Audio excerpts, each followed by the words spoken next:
اللهم صل على محمد وعلى آل محمد كما صليت على إبراهيم وعلى آل إبراهيم إنك حميد مجيد. اللهم بارك على محمد وعلى آل محمد كما باركت على إبراهيم وعلى آل إبراهيم إنك حميد مجيد. أعوذ بالله من الشيطان الرجيم. بسم الله الرحمن الرحيم.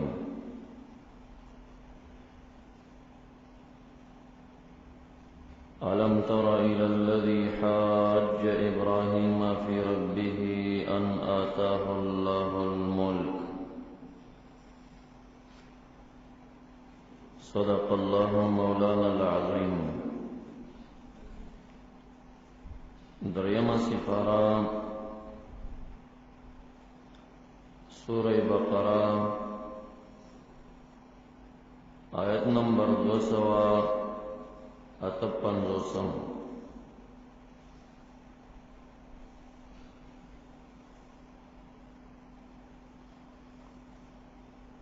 د سورہ بقرہ د څلورمې حصے چې په انفاق فی سبیل الله باندې لګېدلې حصہ دا باب اول نچوڑ د دې باب امر بالانفاق. یا ایها الذین آمنوا انفقوا مما رزقناکم من قبل ان یأتی یوم لا بیع فیه ولا خلة ولا شفاعة.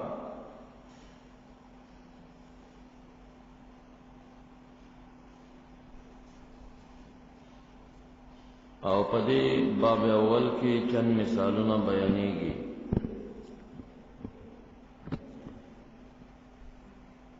دا حصہ دا مثل الذين ينفقون اموالهم في سبيل الله آیت نمبر 261 پوری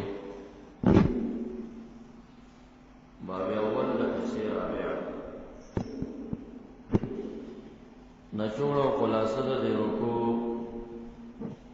بیان دا مناظری مع اهل الباطل. دا اهل حق و دا اهل باطل و مناظری کو صورت کی ہمیش اہل حق شدے کامیاب.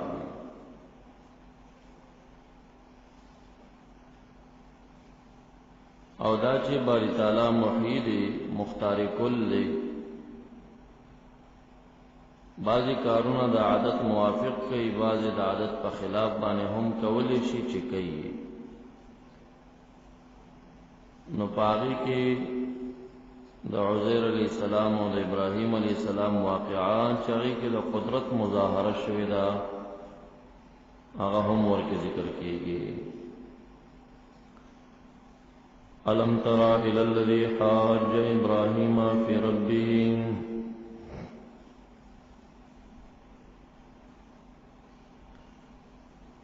آیتان دی کتلی الی الذی الى قصة الذي حاج ابراہیم. نو مراد دا رؤیت نا رؤیت بصری نا دے علمی دے. اے علم تخبر الى قصة الذي حاج ابراہیم. قصے دا آغا انسان تا چه دلیل بازی دا ابراہیم علیہ السلام سرکڑے وافی ربه فی دین ربه فحق دا رب خلقین او فحق دا دین دا رب خلقین. الذی حاج ابراہیم دا نمرود دے نمروز بن کنعان بن سخاریب او ابن سام ابن نوح علیہ السلام. نو په اتفاق د مورخین و مفسرین باندې الذی حاج ابراہیم چې دا نمروز بن کنعان نمی باری تعالی دلته مناسب نه ګڼلو چې نمی واخلي.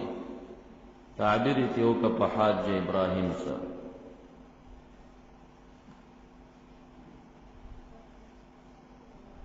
او فی ربه کی ضمیر د ربه راجی ابراہیم علیہ السلام ته هم دی او دته هم حاج ابراہیم فی ربه د خپل رب متعلق دلیل بازی کړو یا فی رب ابراہیم کا حذف د مضاف نه کې ذات د رب کې هم دلیل بازی کړو چې منکر و دی او یا فی دین ربه نو حاج ابراہیم فی ربی دا صله د الذی شو مجرور د الی ده تعلق تر تارا په معنا د تخبیر باندې ان آتاه الله الملک دا ټول جمله پتاویل د مصدر سره په محل د نصب کې دا د تمنصب بنزع الخافض ویلیش لام تعلیلی پکې مقدر دی لئن آتاه الله الملک زکا چور کړي وهو دغه دلیل باز نمرز لرا الله باری تعالی الملک باچین زکه چې باری تعالی باچي ور کړي و نو زکه د چې دلیل بازی شروع کړه دا حماقت او جهالت او ناشکری د بیانای لکه ته چا سره خو کې هغه ته مقابل کې خن جوړ شي نو ته وایي چې خمی در سره کړي زکه داسې کې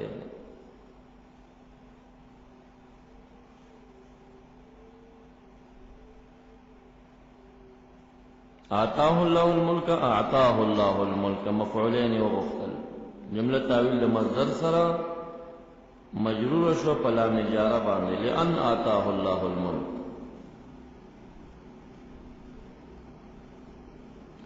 اذ قال ابراهيم واذكر اذ قال ما سبق د پار ظرف نه دی د واذكر مقدر د پار ظرف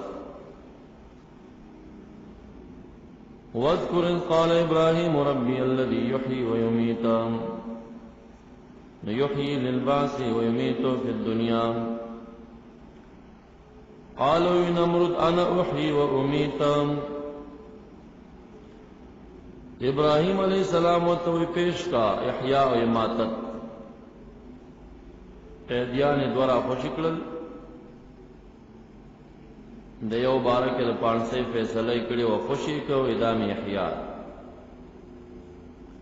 او بل معمولی کیس کی گیر وغن سر قلم کو ادام اماتت جاہلو کی ندا احیاء اماتت کر جو ظلم دے ہوئی کن قال نوحی امیتا ابراہیم علیہ السلام پا دغی دلیل کے چون چراو نکلا ایو مسئلہ یو دلیل کن خطل دا مناظری طریقہ ندا آغین بطیری کے مخ کے بلی مسئلے تبزی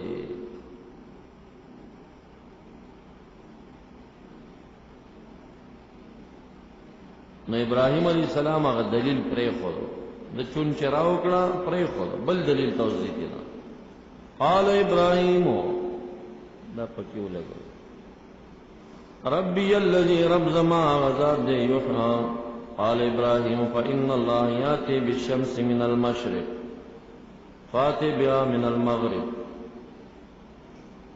رب کریم زما غزاد دې چغد مشرق نه راتل کې پنور باندې تراتلو ک پدې نور من المغرب د مغرب نه یو ورځ په تدیاړه خروخه جو فبوهتا پس پړشو ایسا کته بغیر حجه بی دلیل پاتش غلی یا دهشا وتحیرا په حیران انتیا کې پاتش الذین اغا انسان کفرا شینا شکری او کفر کړو اے خصم والله لا یهدی خدای تعالی نه برابر دلیل لرا القوم الظالمین قوم مشرکین او ظالمین دلیل ته نه جوړي نو طرز او طریقہ د مناظره دار چې کله یو دلیل کې څوک چون چراو کی نای کې چیر مکوا وخت نه ځای کیږي مسا پر یک دبل دلیل ته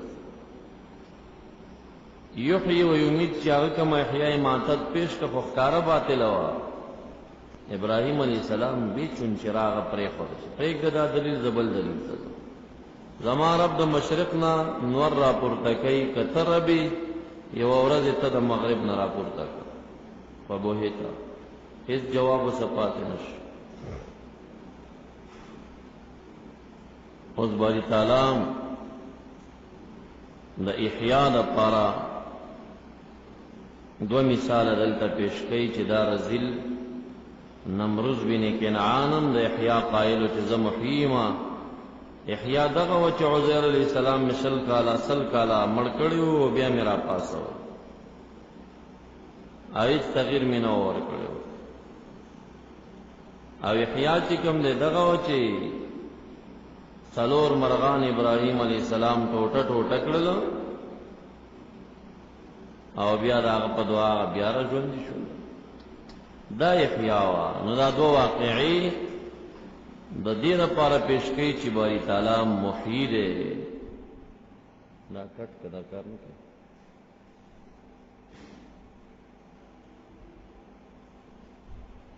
کټ که دا بیا د سر نه شروع بجلی راغله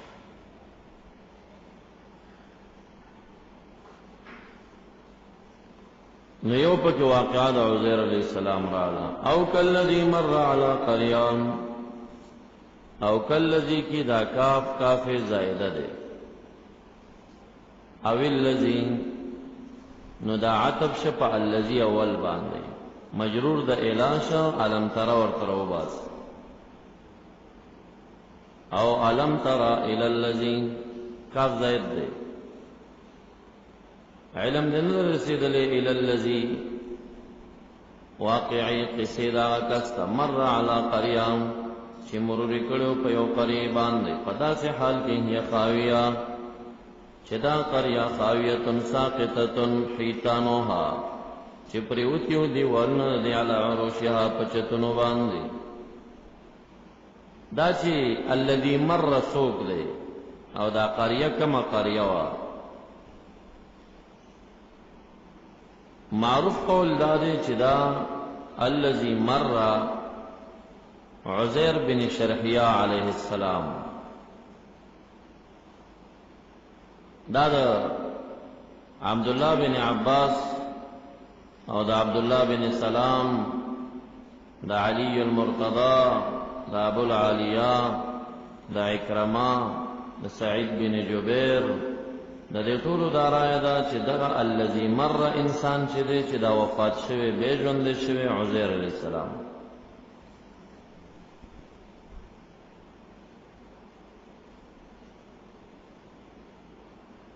په دغه قول باندې دا قریه چې وه یا بیت المقدس رایه د وهب بن منبه ده د قتاده ده د ربیع بن انس او رای د ابن زید دا چې دا قریه هغه قریه و چې مخکې تاسو ته پرونی درس کې تیره شوه چې علم تر الی الذین خرجوا من دیارهم وهم الوف حذر الموت دا خلکو چې یو ځای ته لاړل او اواز پې باندې وشو ټول مړه پراته وو خاریه ورانه شوي نو پرای د ابن زید باندې هغه واقعه ده او عزیر علیہ السلام په تیر شوی دی او دوی ټول مړه پراته دي نو دا سوال کړي چې ان یحیی هذه الله بعد موتها پرای د مؤرخ ابن اسحاق باندې او د امام مجاهد باندې دغه انسان چې الذي مر دی دا ارمیا علیہ السلام دی ارمیا وهو الخضر علیہ السلام خضر به ورته ځکوي چې کمزې وده کېنا استازې وشین کېده نو دا ارمیا وهو الخضر علیہ السلام دی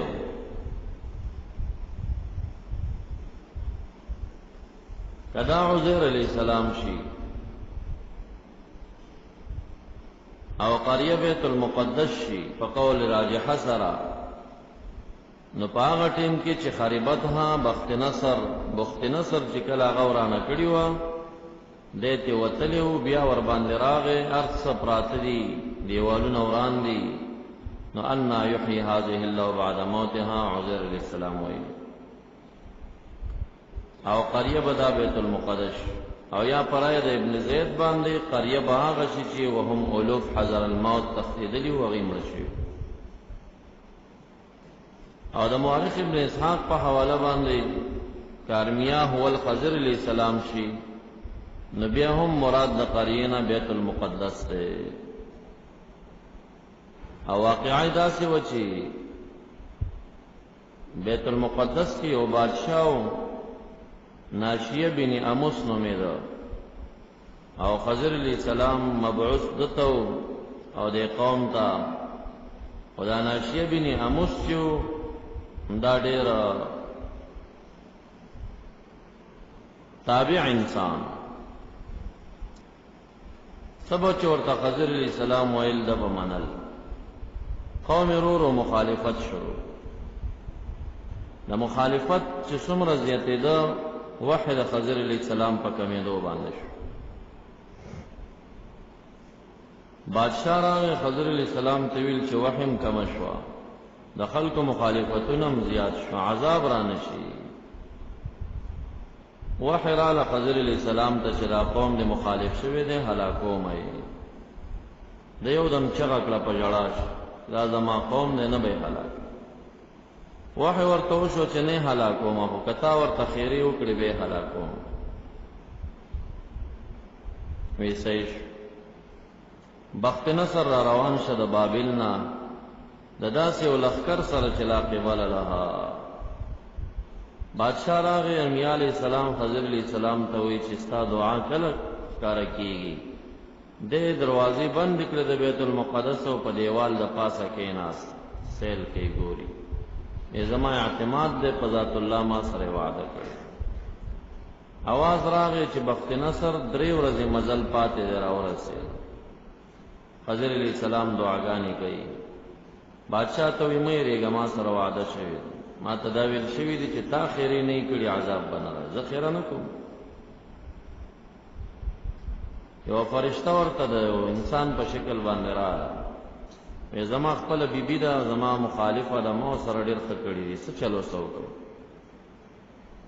دی ورته وی دا وخت دې خبرونه دې مونږ په سهل باندې او تدلته مسالې راوړ زلګ نصیحت ورته وکړه اته نه لاړ سبا بیا وترال وېزه چې څومره احسان ور سره کوم نصیحت ور سره کوم هغه نورم طغیان کوي یو گزار نیم ورکا ورته اصلاحی کا الاړه کړه درې مورز راغی او بخت نصر را رسیدل دي غیر چاپیرې لخرې چولې دي بادشاہ ورته وی دا دعا دې کله راځي موږ محاصره شو وې زما اعتماد دې دعا می قبول ده عذاب ناراضي درې موضوع ورته فرشتہ د انسان په شکل رااله وې زما غبي بي خود عمر طغیان کوي چې بالکل زما احسان نه مانی نو د دعا وکړه چې اللهم اهلكهم هغه قوم چې د محسن احسان نه مني خدای هلاکي وحی ورته وشو چې وزه عذاب را روان د بیا په زارې شروع کړ چې تا خو وعده ما سره کړی و چې زه به عذاب نه راولم میدان ستا په خیرو پې راوست تا ویلي چې کوم قوم د محسن احسان نه مني هلاکي کې هغه ستا قوم دی زه محسن یم دوی سره دی زما احسان نه مني تاخیری کړي دی اوس به په عذاب راځي خضر علیہ السلام سګډان او هغه نه ځان نشکون کې جوړ کو په دې شکل لري زینوت عذاب پراغه بخت نصر دا خاریه وران کړه بیت المقدس مران کا دا بیت المقدس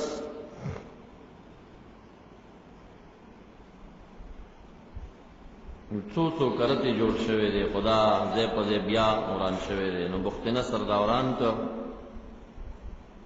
او دې تل وتنا سو بعد بخت نصر تلاړه دا په بیا راغی چې بیا راغی مړی پراته دي خاریه ورانه ده نو دا الفاظ خضر علیہ السلام ویل چې ان یحیی هذه الله بعد موتها نبی صلی الله علیه مړو صلی الله علیه بعد د سره لکشانتا زنبیل کې انذرو ستعام ور سره هغه نو خراب شي مو قشان تشلولي او مغشان پراتو او د خر متعلق دو قول دی. یو قول معروف دا دی چې خر د چو هغه اډوکې پراته و، دا اډوکې تک سپین پړقېده. یو ورته ګوره دی خر ته دی، نو دا اډوکې په خپلو کې یو ځای کېدل، ډانچه جوړه شوه، بیا پې غوښې وتپل شوې، د ده په مخ کې هغه نه خر جوړ شو، اوچت شو. قول غیر معروف دا دی چې خر د ده هم روغ جوړ ولاړو. وانظر الی حمارک. په تفسیر مظهری صاحب لیکي چې کا خر د ده مړ نه وی، نو تکریر د لفظ د وانظر ته ضرورت نه و. فانظر الی طعامک و شرابک و حمارک لم یتسنه. نه، لم یتسنه باندې طعام و شراب خلاص که، وانظر الی حمارک. دا اعاده د لفظ د انظر دلیل لري دی چې هغه یو دویم قدرت یې ورته ښودلی دی چې هغه اډوکې و، بیا ډانچه جوړه شوه. د امام مجاهد نه یو قول منقول دی، خو مفسرین او مورخین اعتبار نه ورکوي. هغه وایي الذي مر على قريه نه عزیر علیہ السلام دی او نه خضر علیہ السلام دی، بل کان رجلا کافرا منکرا للبعث. دا اعتراض چې ان یحیی هذه الله بعد موتها، دا وایي یو کافرو د بعث منکر و، هغه دا خبره کړې وه. مفسرین کرام وایي چې کافر ته خدای تعالی داسې کرامت نه ورکوي چې سل کاله دې مړي او بیا دې ژوندی شي او خراب شوی دې نه وي. نو دا کافر نه و، دا انبیا علیهم السلام. الم تر الی الذی مر علی قریه چې عزیر علیہ السلام دی، یا مر علی قریه چې خضر علیہ السلام دی. که خضر علیہ السلام شي چې 80 کاله د مرګ وشو، نو یو بادشاہ په نوم د کوشک الفارسی باندې بیت المقدس ته راولېږلی شي من عند الله، او دته دا وویلی شو چې بیت المقدس بیا آباد کا. په 13 کالو کې ډېر ښایسته آباد کا. دی چې بې کله را ژوندی شه، بیت المقدس داسې ښایسته جوړ دی، آبادیانی دي. او کدا چرته عزیر علیہ السلام شي، نو هم بیت المقدس بیا جوړ شوی دی. چې را پاسېده ګرځې را ګرځې د خپل کور یې په ډېر تکلیف پیدا کړ، ځکه چې نقشې ټولې بدلې وي. د ده یوه وینځه وه، دې وخت کې په خپو شله شوې وه، په سترګو ړنده وه، دروازه کې ناسته وه. وی زه عزیر یم. وی ته څنګه عزیر یم؟ عزیر علیہ السلام په څومره وخت کېږي چې هغه مړ شوی دی؟ وی نه یم عزیر یم. وی چې ته عزیر یې، هغه به چې ړانده دم کړه کېده به، او شلان به یې دم کړه کېدل به. ته ما دم کا چې چوفې ور باندې وکړه، سترګې هم جوړې شوې، خپې هم جوړې شوې، منډې کړې پورته لاړه، چغې کړې چې عزیر راغی. کور کې خلکو نه منل. څنګه عزیر یې؟ مونږ ستا نه کشران زوی یې د 120 کالو او دی د 40 کالو. لکه دی د 40 کالو په عمر باندې وفات کړی شو. دا 100 کاله چې په ده تېر شو، ده کې تغییر نه و راغلی، او نه د عمر زیات شوی، هماغه عمر کې بیا ژوندی شي. او دی چې وفات کېده، نو زوی د 100 کالو او 100 کاله د باندې وفات راغی. نو هغه زوی چې د پلار نه مشر دی، د بایزید بستامي نه تپوس شو، هغه زوی چې پلار نه مشر دی، کم یو دی؟ هغه د عزیر علیہ السلام زوی. هغه 120 کالو دی، دی د 40 کالو. زوی سپین ږیری دی، هغه نه کشران سپین ږیري دي، ټول نه مني څوک دا خبره. وی د عزیر علیہ السلام تورات یادو، او دا تورات بخت نصر راغلی، د هغې نسخې ختمې کړي دي. بني اسرائیل تورات نه لري. که ته عزیر چرته مونږ ته املا د تورات وکړه، وی راولئ کاتبین راغله، ټول تورات یې ورته تېر کړ، ټول تورات یې ورته تېر کړ. کئ پیریان داسې دلیل پیش کړي، وګوره دی مړ شو 100 کاله ځان نه خبر نه و. دا خدای تعالی کول داسې چې ده ته دا حال نه ښوده. یعنې 100 کاله بعد تورات ته یاده نه وځي، دی کم کمال. او دا 100 کاله چې پروت دی، یو ذره نقصان پکې نه راځي، دی کم کمال دی. ته خو د انبیاو د ذات د حیات منکر یې، دغې حیات سره څه شی کوي؟ دا چې خدای تعالی ته دا حال پټ کړ، نو مونږ خو د علم کلي تفصیلي مړو ته نه یو قایل، نه ژوندو ته قایل. دا حال دې د پاره پټ کړ چې دا د ته ښودل څومره ټیم تېر شوی دی، وی ورځ تېره شوې، یا لږه ورځ.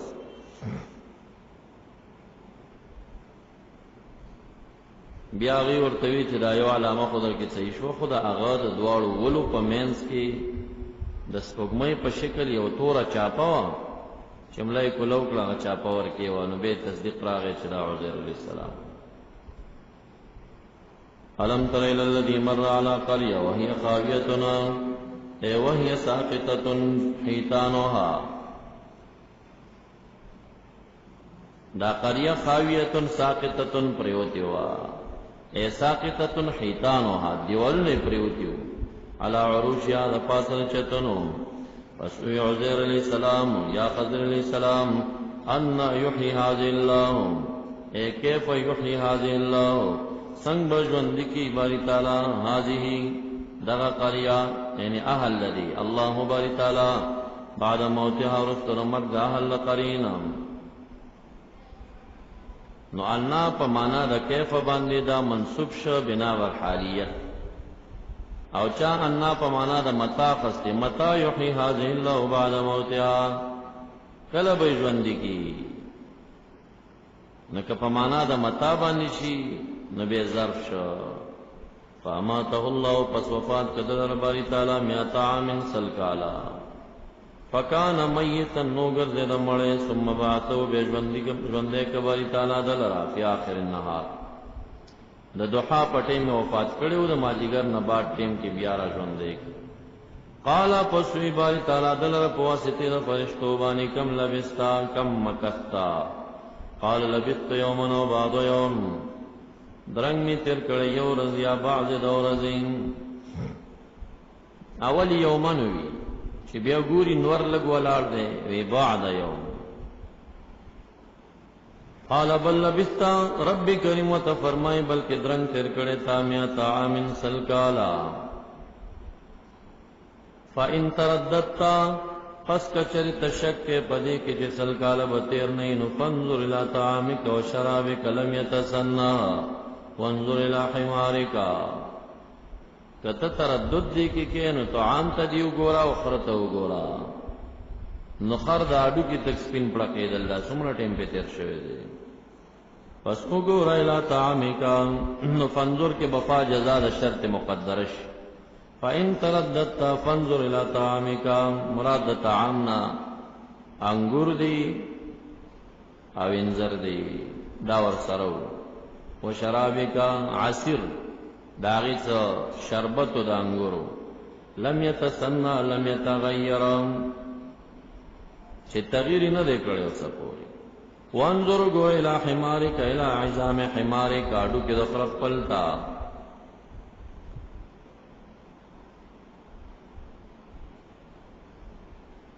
وانظر الى العظام وگو الى العظام، آڈو کی دخرق لرکیف ننشزوها،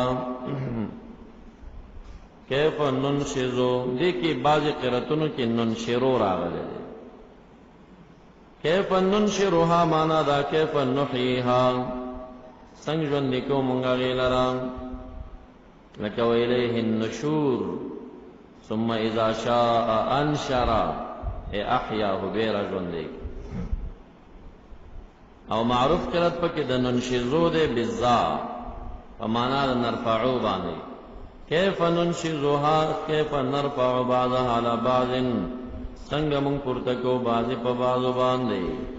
نو کم قرت کې چې ننشرو بالرا د معنا نخلقها ونحييها، کم کې چې زار اغله کیف ننشزها کیف نرفعها ونركب بعضها على بعض. ګوره چې څنګه ننشزها نرفعها، ثم نكسوها بیا ورغوند مونږ دی اډو کولر لحما غوخا ورته ګورا. ولنجعلك آیة للناس، اغدل تولګوس. وفعلنا ذلك، دا کارو که مونږ چې سل کالم توفات کی، او ستا طعام خراب نه کا، او ستا حمار مستاد وړاندې را ژوندې کا. فعلنا ذلك، دا کارو که مونږ دې لپاره لنجعلک لکی نجعلک، چې وګرځو مونږ ته آیة علی موت دلیل للناس فی احیاء الموتى. نو درې دلایل شو، طعام او شراب دومره ټیم نه خرابېدل، دا قدرت خداوندی. حمار د د وړاندې ډانچه جوړېدل دا بل قدرت خداوندی او بعث د ورستو رسلو کالونه سره د عدمي تغییره چې مسې ځوانو دا بل قدرت خداوندی و. فلما تبین له هر کله چې واضح شو دلرا چې کیف یجمع الله الموتى قال ندو یعلمو قد علمت علم معنا قد علمت یقین په درجه د عین الیقین کې مراغه چې ان الله علی کل شیء قدیر یقینا باری تعالی پارشی باندې قدیر دی من الحیات والممات. یقین خو تر دغه ټیمه مو زمونږ یقین دې رد څنګه نو هغه یقین په درجه د علم الیقین کې او چې دا په خپل سترګې ولیدل نو دا یقین په درجه د عین الیقین کې شو او چې کله سره خپل مرشي او بعث بعد الموت کې بیا را ژوندې کړي شي نو درجه د حق الیقین دا. نو دا شبهات د ذهن ترانه شي چې پیغمبر څنګه د سوال کوي چې ان یحیی هذه الله. دا سوالات ابراهیم علی السلام کړي دي کده کړي دي د دوه مقاصدو د پاره دي. یو د ازدیاد د علم لپاره دوی ته پته و چې علم الیقین دی بل عین الیقین دی بل حق الیقین دی. دی دا مقصد چې زمونږ او زمونږ د امتونو فرق وشي. زمونږ امتونه ستا احیا د اموات منی په درجه د علم الیقین کې مونږ ته نظاره اوخه چې مونږ دا ستا احیا اومنو په درجه د عین الیقین چې زمونږ یقین دا غینه فوق شي په رتبه کې. نو دې د پاره دا طلب شوی او بل دوی د داسې یو سیز چې د عادت الله خلاف و مطالبه چې کړی دا فقط د معلومیت د استجابت د پاره چې زمونږ دعا باری تعالی قبلی خو هغه سیزونو کې مونږ دعاګانې غوښتې بارانو کې نو باران خو کله بغیر د دعا نه مغه کوي کنه نه خو د عادت موافق دی. ترازه کله د عادت په خلاف باندې دعا وغواړه چې قبلی کنه انبیاء دی اولیاء دی په خدای تعالی ناز لري دا خپل دعا ګوري چې عادت الله په خلاف زمونږ دعا مستجابه ده کنه ده. کله عادت الله په خلاف باندې مستجابه شو نو زمونږ به یقین تام شي چې زمونږ دعا هر ځای کې قبليږي. نو یو د استجابت د دعا د پاره دی دا سوالونه کړیو بل د ازدیاد د یقین د پاره چې درجه د علم الیقین نه عین الیقین تلاړ شي. وَإِذْ قَالَ إِبْرَاهِيمُ رَبِّ أَرِنِي كَيْفَ تُحْيِي الْمَوْتَى دا واپس عطف کا فَإِذْ قَالَ إِبْرَاهِيمُ رَبِّيَ الَّذِي يُحْيِي وَيُمِيتُ باندې اغه زرد واذكر إِذْ قَالَ إِبْرَاهِيمُ رَبِّيَ الَّذِي يُحْيِي وَيُمِيتُ نمرود ویلو چې انا احیي ومیت باری تعالی د عزیر علیہ السلام قصه پیش کړه چې دا رزلم دعوه کوي چې زه احیا کوم احیا دغه و چې ما کړی دا. اوس بل مثال پیش کړي واذكر إذ قال إبراهيم ربي أرني رب زما قائما لرا كيف تحيي الموتى سنت ژوند کې مړ لرا.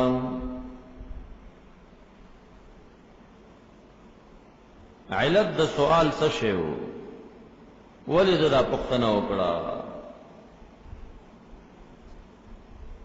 حسن بصری او امام قتاده او مقاتل او عطاء الخراسانی د دې څلور والو د ابن جریج دا راي ده چې کان سبب السؤال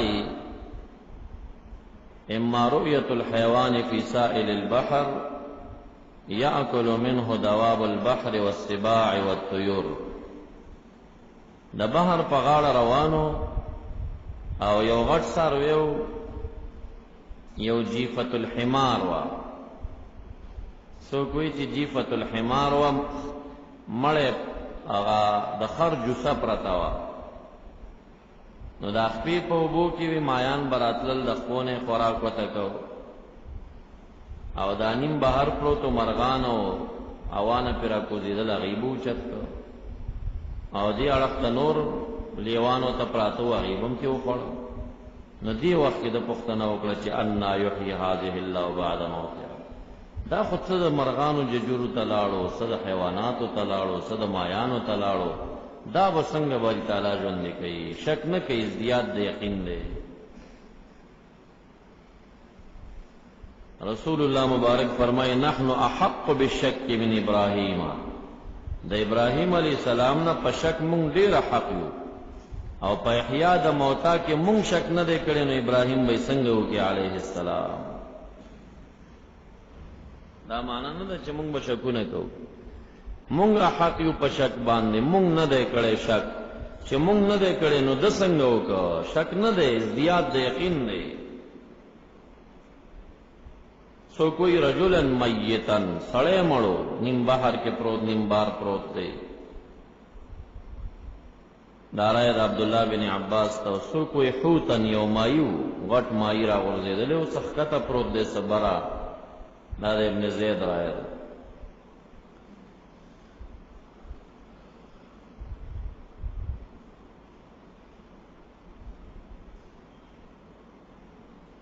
دویمه وجه دا بیانېږي چې سبب د سوال دا و چې هلکله نمرود روغ سړی راونیو قتل یې کو، صاحب د قتل هغه یې خوشي که، نو دې وخت کې د سوال وکړه چې انا یحیی هذه الله بعد موته. قال پسو فرمایل باری تعالی دلر اولم تؤمنا اولم توقن بذالک ته یقین نه لرې پدې. قال ابراهیم علیہ السلام بلا انا موقن زه یقین لرونکی یم، ولكن سألتو ليطمئن قلبي دا لام تعلیل سالتو مقدر دفع، ولكن سألتو ليطمئن قلبي سوال میو قدر ندیر پارچ مطمئن شزر زمان. سعید ابن جبیر فرمائی ليطمئن قلبی بالخلا تا ما تا خلیل ویلے ما تا پتہ ولگی چزرشتین خلیل یم مستجاب الدعوات ما. ابن عباس سے فرمائی ليطمئن قلبی باستجابت الدعا چزما زړه یقین پیدا کی په استجابت د دعا سره چزما دعا قبلیږي. قال پسو فرمایل باری تعالی دلر فخذ پس را واخلا او نیسا اربعتم من الطیر سلور د مرغانونا. دا من الطیر په اعتبار د متعلق سر صفت د اربعتن مفعول د فخش مقوله د قالش. فصرهن الیک ثم اجعل على كل جبل منهن جزءا. صرهن دو قرات دی دلتا کسورهن شی په فتحې د صاد باندې من صار الشيء يسوره اقطعه.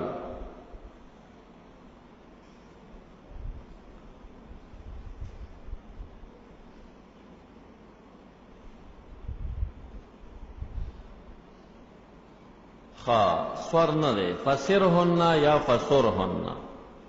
سر که په کسرې د صاد سره شي په معنا د قطع باندې. دارای د ابو عبیده د امام مجاهد د عبداللہ بن عباس چې سفرهن قطعهن من صار الشيء يسوره اقطعه فسفرهن فقطعهن بے ٹوٹا ٹوٹا کدی لرا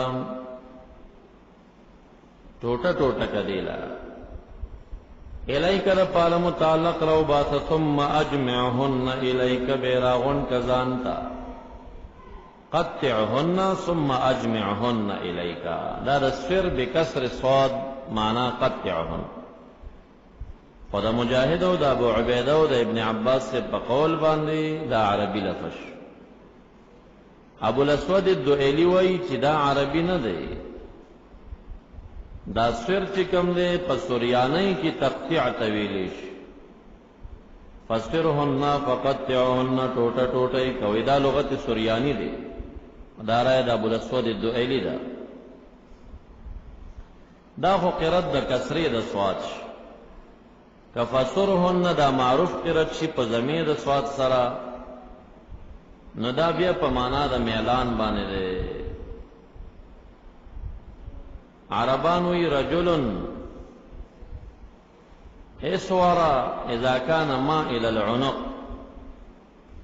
سړی اسور دی د چا چې دا سټ د سکوګ وی میلان بلړخت کړي دی تاسو وروي.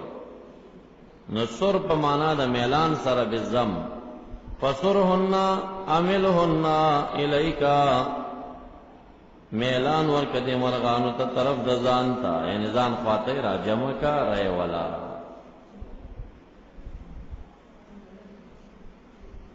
یا عملهن یا قطعهن ثم اجمعهن الیک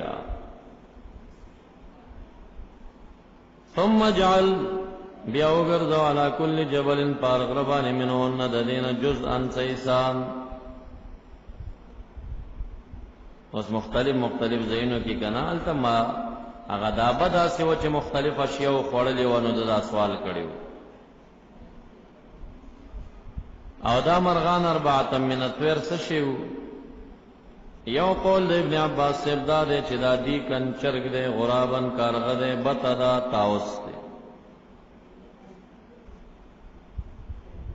دویم قول دا دی چې دا طاوس دی، دیک دی، باخه دا، کارغه دی. دام د ابن عباس صاحب نه مروي. سلورم قول دا د مجاهد صاحب د دریم قول او چرګ دی، طاوس دی، غراب او حمامه دا، کوتره پکې. ثم جعل بعمر ذوائن دوع کید علی کل جبل منهن جزءا. سو کوئی دا سلور غرونو، سو کوئی او غرونه دی، او ځای کړه یا سلور دی. ثم دعوهن بیراو بلدی لرا پاسماو باندې آواز ورتو که یا تاوسو یا غرابو یا حمامتو یا دیکو.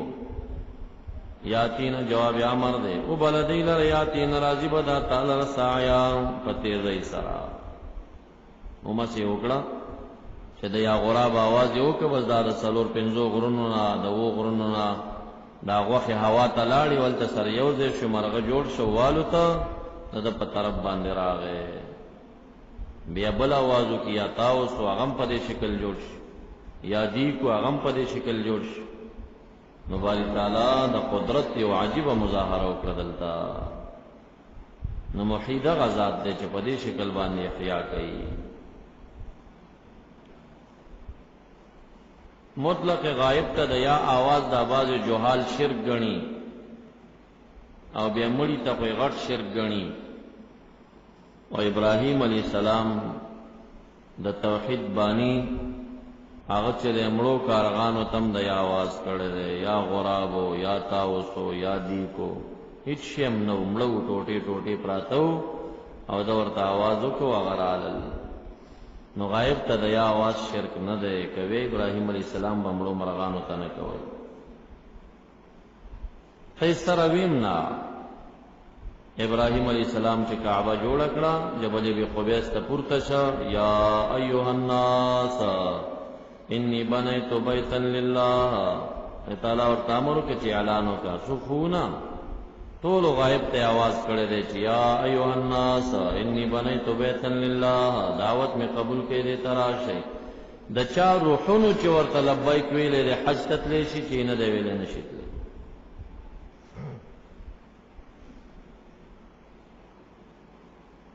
نو غایب ته د یا आवाज شرک نه دی. دا صرف دې د پاره مونږ پېښ کوو. خان یا رسول الله دلیل نه دی. د دوی د دغه دعوی چې غایب ته د یا आवाज شرک دی، دغه په باطلیږي چې شرک نه دی. مونږ یو بیان کې دا ویلو، نو به یو مفتی دیو او بیا د خلک دی. ابراهیم علیہ السلام خدا کارغان او دا مرغان چقنی چقنی کړي، او تاسو هم دا باباګان ټوټه ټوټه کوي، به ورته आवाज کوي. جاهل او احمق دی. ما دی کې د ټوټه کېدو څه ضرورت دی؟ ټوټه دی یا نه دی؟ خو ته وایي چې مړی ته आवाज شرک دی، په غایب ته د یا आवाज شرک دی. ابراهیم علیہ السلام کړي چې هر یا आवाज غایب ته شرکی، نو مرغه ته خو په طریقې اولا به شرک دی. نو ابراهیم علیہ السلام ولی کړي دی؟ دا انسانان د سره وونه یا ایها الناس انی بنیت بیتا لله आवाज ابراهیم علیہ السلام کړي. سورۃ حج کې وتا سترش وعلم یا ابراهیم ان الله عزیز غالب ذات تے، خاص کر بحیاء الموتا، حکیم خاوند حکمت تے. دی زبان دے څلورم حصے اول باب خلاص. فدی باب کے فقط یا ایها الذین آمنوا انفقوا ترغیب راغے. باقی مخکنی دعوی را معاد شو، چاولی دعوی وی دعوت وحدانیت وا اگر مات شوی په ایت کرسی کې د باری تعالی قدرت تام کې دا وقایع رالل او احیاء د موت او د پاره دا شواهد پیش کړل په دې بعث بعد الموت ثابت دي جن باب ثانی دی د آیت نمبر 204 یا پوری چې الذين يأكلون الربا انما يأكلون في بطونهم سرازی لا يقومون الا كما يقوم الذي يتخبطه الشيطان من المس تردیزی پوری چې حل الله البيع وحرم الربا دا دویم باب لګیدلې دی د انفاق فی سبیل الله متعلق پدې کې د منفق فی سبیل الله څلور مثالونه ورکړي مثل الذين ينفقون اموالهم فی سبیل الله كمثل حبه نیوی دانی نه چې وسو جوړو ما د منفق فی سبیل الله خرچهم یو په وسو باندې دویم مثال ورکړي الذين ينفقون اموالهم في سبيل الله ثم لا يتبعون ما انفقوا منا ولا أذى لهم أجرهم ليس مرضا بیا مثال ورکړي مثل الذين ينفقون اموالهم ابتغاء مرضات الله وتثبيتا من انفسهم كمثل جنة بربوها أصابها وابل فاتت كلها ضعفين ندا د منفق فی سبیل الله مثالونه دي د زیادت د اجر دارنګ د منفق فی غیر سبیل الله داغي دو مثال ورکړي فمثله كمثل صفوان علیه تراب فاصابه وابل فتركه صلدا یو مثال دویم مثال ورکړي ايود احدكم ان تكون له جنة من نخيل وعناب تجري من تحت الانهار له فيها من كل الثمرات واصحابه الكبر وله ذرية ضعفاء دا دو مثال د منفق فی غیر سبیل الله دو مثال د منفق فی سبیل الله نو دا څلور مثالونه دی باب کې راځي بل په دې باب کې دا انفاق د پاره شرایط بیانېږي څه سلبي او څه ایجابي سلبي شرطونه داري چې من بنوي احسان بنه په خدای بارې نه په اصلي باندې چې چا باندې انفاق کړي لا تبتلوا صدقاتكم بالمن والاذى او بل دا چې تکلیف بنور کوي چاته چې بیا ورته اروخ یادې چې تا ته خما یو کسو چاته واسکټ ورکړو چې مجلس کې بکینا سوې دا واسکټ خوري مزه کوي تا سره خلکو ګوري فن کوي کنه کوي چې ډېر فن کوي دا ما ورکړل د درې مجلسو کې چې دا سیوی سړی ورته واسکټ وېسوي په شرمونه دی او شرمولم دا واخله دا واسکټ یې بیا بنوي اخو منانو طاقت نه کې بل مجلس کې دش یره دا واسکټ خوري مزه کوي تا سره ډېر فن کوي خلکو ګوري فن کوي کنه کوي میدا چا ورکړل ځان چې ډېر ټینګ نو بیا هم ته دا وتل ودا چا ورکړل نو باځي منان وی کنه دی عوامو کې وی چې تا خرچه نه کوي چې خرچه تی نه وشي نو ټول عمر به بیا غا یادې ماده سي کړی او ماده سي کړی الګه کړه مخلوق د پاره د کړي فاسم بربادي پیسې دې ځای کړیو که خالق د پاره د کړي یادې سره پاره نو دلته تا ته صفات د انفاق فی سبیل الله عدم المن والاذى دا صفات دي بل په دې باب کې انفاق برس شینه کې ناغه امر تا تکیږي چې یا الذین آمنوا انفقوا من طیبات ما کسبتم ومما اخرجنا لكم من الارض بل انفاق چې کینو اسنه چې ردی مالونه ورکي نا ولا تیمموا الخبيث منه تنفقون ولستم باخذي لن تغمدوا فيه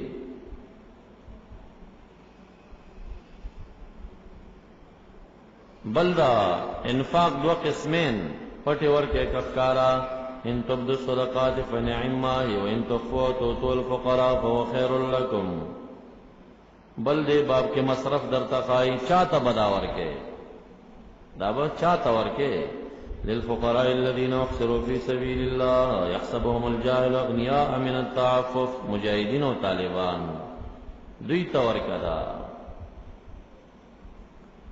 خلاصو نه چوڑ د دې باب سامسلدي د منفق فی سبیل الله او د منفق فی غیر سبیل الله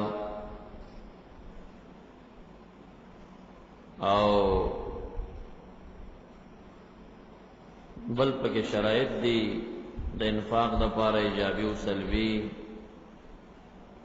بل اجتناب د من وسوسه الشیطان، بیان د اقسام د انفاق دی، کیفیت د ادا بیانېږي، بیان د مصارف دی، بیان د اوقات د انفاق دی چې هغه خلق رستو تاسو ترازی چې هغه انفاق کوي باللیل والنهار سرا وعلانیه فلهم اجرهم عند ربهم. تر الذين ياكلون الربا دیزی پوری دا باب ټول لګیدل په انفاق باندې دی، دا ټول حصہ په انفاق لګیدل دا. مثل الذين ينفقون اموالهم في سبيل الله، مثال کسانو چې هغه انفاق کوي د مالونو خپل خرچه کوي په سبيل الله، کمثل حبة پشان د مثال د دانې دی. اوس دلته ممثل بها حبدا او ممثل ورته الذين ينفقون دی، د خیرات والای د دانې پشان کړه. نو دانه زیتیږي نو خیرات والا خو نه زیتیږي، د خیرات والا خو اجر زیتیږي. نو فلهذا تقدیر براو بس مثل الذين ينفقون كمثل بادر حبا، پشان د مثال د شیندون کې د دانې دی. مثال د دانې نه دی، د دیکان دی، مثال د دیکان. څوک چې خیرات کوي دا مثال د دیکان دی. دیکان یو دانه شیندي 200 اخلي، منفق 1 روپۍ ورکوي 200 چنده بوي. یا الت تقدیرو کا مثل الذین مثل نفقت الذین ينفقون اموالهم، مثال د نفقې د منفق چې ده کا مثل حبا، پشان د مثال د دانې. یا الت تقدیرو کا یا په جانب د ممثل به کی تقدیرو کا. اس حبا انبتت دا صفت د حبې دی، چراشن کی اور اوبا سے 7 سنابل وگی فی کل سنبلت پار وگی کمیات حبت سلدانی وی پسترگو تاسو گوری کال پکال چیوی دانی نا 200 جوڑو ما. نو بیا څنګه شوبه کوي چې زمون منفق ته په 1 روپۍ باندې 200 نه ورکوم. والله یضاعف لمن یشاء، اخر تعالی زیاتې چاله چې د مرضی وی. یضاعف په معنا د زیادت مستعمل دی، او چا معنا د دوچندی کړي د 400، او چا معنا د زیادت کړي د حد نه دی معلوم، زیاتې څومره چې د مرضی وی. کله چې دایت راغې والله یضاعف لمن یشاء، عبد الله بن عمر سے فرمایي رسول الله مبارک دعا وکړه اللهم زد لامتی زما امت اجر نورم زیات کا. دویم آیت راغې من یقرض الله قرضا حسنا ويضاعفه له اضعافا كثيرا. نو دلته یضاعف په چندای باندې اغلتا اضعافا كثيرا، 100 چندای ته زیادت ورکړي. عبد الله بن عمر سے فرمائے رحمت للعالمین بے دعا وکړه اللهم زد لامتی زما امت اجر نورم زیات کا. آیت ورتراغ انما یوفى الصابرون اجرهم بغیر حساب، ورکولی چې صابرینو ته اجر به حسابا، چې خوښه شي به حساب ورکي چندونو ته مګورا. والله واسعنا فراخ د رحمت ددا په زیادت د اجر کې، او عالم دې پنیاتو باندې مخلص غیر مخلص بیلولی شي، د چا چې څومره اخلاص یا عمر بزیت ورکي. من جاء بالحسنه فله 10 امثالها، فله 10 امثالها. نو د دې تطبیق د دې 200 چند سره یا موافق د اخلاص دی. چا اخلاص کمی لس چندی دا، اخلاص زیات وی 200 چندی دا زور پسې راس. چا تطبیق دا کړی چې د جهاد نه بغیر او د علم نه بغیر فی سبیل الله دې دوړ ته شامل، د دې نه بغیر په بل لار کې ولګي او په لسا، او چې کله جهاد کې ولګي او په 200. چای تطبیق دا کړه یو په لسا دی دنیا کې، یو په 200 اغي دنیا کې نه تطبیقونه. الذين ينفقون کسان چې هغه خیراتي مال خپل فی سبیل الله فجهاد وغیرہ کی ثم لا يتبعونا بیا نور پسې کوي ما پاغه څه پسې انفقو چې د انفاق کړي د منن احسانا ولا اذن تکلیف احسان علی الله یا احسان علی الفقیر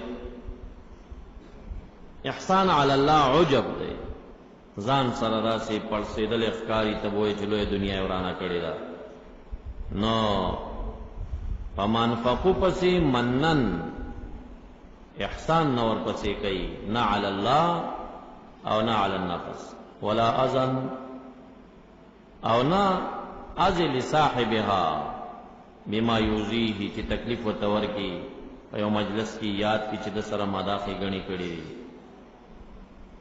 نو دغه کسان ينفقون اموالهم في سبيل الله ثم لا يتبعون ما انفقوا منا ولا اذى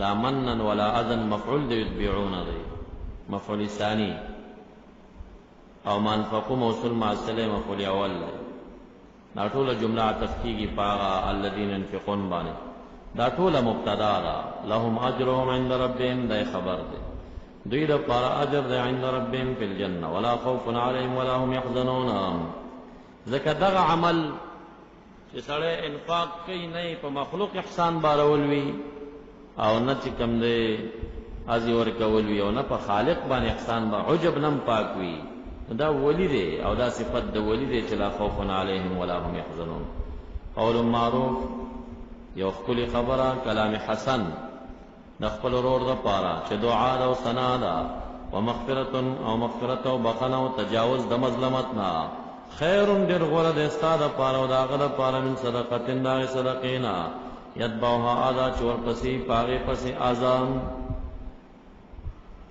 تکلیفا نو دا اذا فاعل د یتبعو ده یتبعها اذا او دا ټول جمله صفت د صدقه ده اسم تبذیل مستعمل په من باندې نو قول معروف و مغفرت دا مبتدا شوا خیرون خبر شمن صدقه اس صدقه یتبعها اذا هغه خیرات چې به ورته یادې او ستاینه کې هغه په تکلیفه دا غینه نه خیرات خده یو خبر او دعا ورته خد سوالګر راغی غریب راغی چې درنو غختل کته څور کې او بیا ورته خبرې کې نو دا غینه دا خده چې خبرې سم ورکوا او دعا ورته وکړه چې خدای تعالی دې ډیر صدر کی دغه ته غوړه والله غنی خاصه من صدقه المنان د منان د صدقین غنی ده او حلیم و صبرناک دے چی جلت عقوبت نور کئی یا ایوہ الذین آمنوا ید ایمانو علا لا تبتلوا صدقاتکم مباتلوی خیراتنا قل بالمن و احسان علی اللہ او احسان الفقر باندے احسان علی اللہ یعنی عجب باندے والادا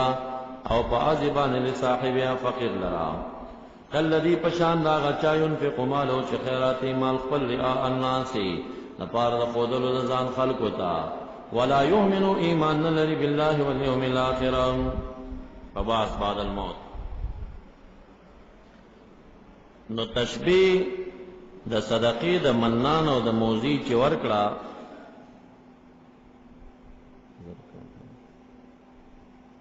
د صدقې د منان او د موزي چې ورکړه د صدقې او د خیرات د ریاکار او د غیر مؤمن سره دا تشبیه فقط په بطلان د صدقې کې دا بطلان د صدقې لا تبطلوا صدقاتکم کالذی لا تبطلوا صدقاتکم بطلانا مثل بطلان الذی مثل د بطلان د صدقې دا هغه چا ينفق مال رعاء الناس فمثله كمثل صفوان عليه ترابنا یو مثال د منفق فی سبیل الله د دانی ورکه چې وسو چندا اوس د منفق فی غیر سبیل الله ریاکار غیر مؤمن چې یقین په نه لري پاجر داغه مثال فمثلو پس مثال د صدقې د منانا یا مثال د صدقې د مشرک کمثل صفوان پشان د مثال د یو کانی دی صفوان حجر املس پاک صفا کانی علی ترابن چې باغ باندې خاورا فاسوابو پسور سیگیری صفوان صفا کانی لر وابلن باران د غټو ساس کو وابل مطر شدید چې غټ وی ساس کی راغی فترکا پس پریک دی دا باران ہو دے کانی لرا سلدا صفا سلدا مانا نقیا بلا تراب املس ابن عباس سے وی سلدا لیس علیہ شے چیسم بنوی لا یقدرونا پا مستقبل کی دی بے قادر نشالا شینا علا ثواب شین و ثواب د سشید صدقو مما دا آسانا کسبو چی دی کری چی انفاق دی کم انفاق چی کڑے دا دی پا ثواب بس قدرتو نلری اس بم نوی ہوتا نو دا مثال شا دا تشبیح دا خیرات دا دی ورکا دا آغا خوری سر او دا کانی سر چی پایی سا خوروی دا خدای تعالی دا عدل نظام چورز دا قیامت کے برازی دا غی مثال ورکا دا باران سرا کله چې باران په دې کانی راشي خوره نه پاتې کیږي کله چې د خدای عدلی نظام په دوی باندې راشي کله چې عدلی نظام په دوی باندې راشي نو د دوی دا صدقه به داسې ختمه شي لکه خوره چې په کانی ختموي په هغه میدان د محشر کې چې د هغې تشبیه د کانی سره ورکړې په هغه میدان د محشر کې به بیا د دوی اعمال داسې برباد وي او دوی به داسې تش پش پاتې وي لاشه لکه دا کانی چې د باران سره تش پاتې کیږي والله لا يهدي لا يصيبو ثواب نور کې قوم کافرین لرا په اعمالو دی باندې بل مثال ورکې د منفق فی سبیل الله وضاحت لپاره ومثل الذين ينفقون مثال دا کسان ينفقون اموالهم ابتغاء مرضات الله ابتغاء د ينفقون لپاره مفعول له دی ابتغاء مرضات الله لابتغاء مرضات الله لپاره طلب دا رضا د باری تعالی وتثبیتا دا مفعول له دی وللتثبیت او لپاره د ثبات یعنی د تصدیق او د یقین په قلوب دوی کې په ثواب باندې شعبی و قتاده رحمت الله علیه تثبیتا و یقینا بالاحتساب خیرات کې خونه ته پکې د احتساب چې ما تباجر ملاوي دا پکې بند کوي کنه یو پیس وتثبیتا من انفسهم انفاق دا اموالو کې تثبیتا تصدیقا و یقینا فی قلوبهم بالاحتساب اسے تصدیق کے ثابت پی دیلر من انفسهم دا نفسنون دینا دا من انفس دکوئی و خلبان خوار سوکویلیشی و ذوقا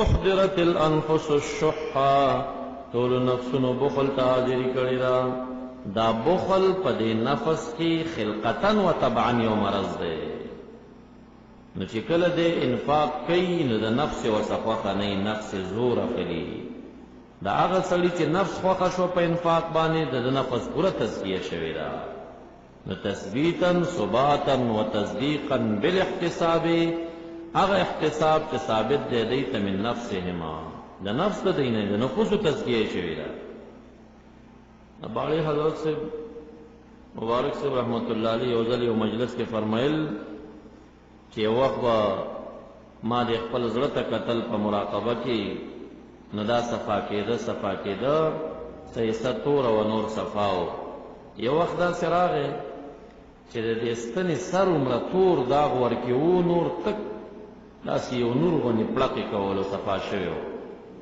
وی چې متوجه شوم دغه د ستنې سر عمره تور داغ چې و دا د حب الدنیا او د دنیا د مین بیا مې ډېر سوال دارې او ژړاګانې او دعاګانې چې الهه دا لرې کړي کله چې هغه د ستنې سر عمره تور داغ د محبت د دنیا مې د زړه نه لرې شو دنیا ما پسې راماته شو نو بیا داسې دنیا راتله ورته چې د ورځې به کله 3 لکه 4 لکه روپۍ خیرات داسې ورځ به راغله چې په یوه ورځ کې به 15 لکه روپۍ خلکو ورته راوړه